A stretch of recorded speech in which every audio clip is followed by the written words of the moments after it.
માસથી શરૂઆત થતાં જ ડભોઈ સ્વામિનારાયણ મંદિર ખાતે હિંડોળા ઉત્સવનું આયોજન કરવામાં આવ્યું।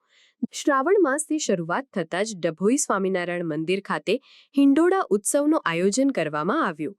દર વર્ષે શ્રાવણ માસ દરમિયાન દર્ભાવતી નગરીમાં સ્વામિનારાયણ મંદિર ખાતે હિંડોળા દર્શન કરવા મોટી સંખ્યામાં ભાવિક ભક્તો ઉમટી પડે છે।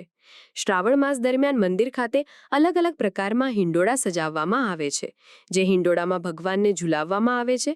ફૂલોના હિંડોળા, શાકભાજીના હિંડોળા, બિસ્કિટ તથા ચોકલેટના હિંડોળા, સૂકા મેવાના હિંડોળા, આમ અલગ અલગ પ્રકારના હિંડોળાનું 15 દિવસ સુધી સજાવી ભગવાનને ઝુલાવવામાં આવે છે।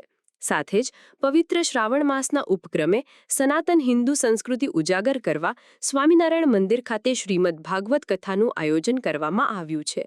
ઘણા વર્ષોથી હિંડોળા દર્શનનું આયોજન મંદિર ખાતે કરવામાં આવે છે અને ચાલુ વર્ષે પણ સૌ હરિભક્તોને શ્રી પુરાણી સ્વામી દ્વારા અપીલ કરવામાં આવી છે કે મંદિર ખાતે કથા વાર્તા સાંભળવા તથા હિંડોળા ઝૂલતા ભગવાનના દર્શન કરવા મોટી સંખ્યામાં હરિભક્તો ઉપસ્થિત રહી દર્શનનો લાભ લેવા અપીલ કરવામાં આવી હતી। ચાલુ વર્ષે સ્વામિનારાયણ સંપ્રદાયના મંદિરની અંદર દર્ભાવતી નગરમાં શ્રાવણ માસ હોવાથી શ્રાવણ મહિનાની અંદર ભગવાનને વિવિધ પ્રકારના ડોલાઓની અંદર ઝુલાવવામાં આવે છે, જેમ કે બિસ્કિટના હિંડોળા, ચોકલેટના હિંડોળા, ફૂલોના હિંડોળા, શાકભાજીના હિંડોળા, સૂકા મેવાના હિંડોળા, આવા તમામ પ્રકારના 15 દિવસ સુધી ભગવાનને ઝૂલાની અંદર ઝુલાવવામાં આવે છે।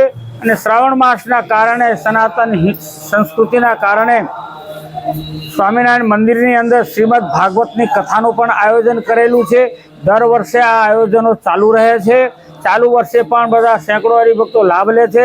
આ દર્ભાવતી નગરની જનતાને અમે અપીલ કરીએ છીએ કે આપ પણ કથા વાર્તા અને ભગવાન દોલામાં ઝૂલતા ભગવાનના દર્શન કરવાનો અવશ્ય લાભ લેશો।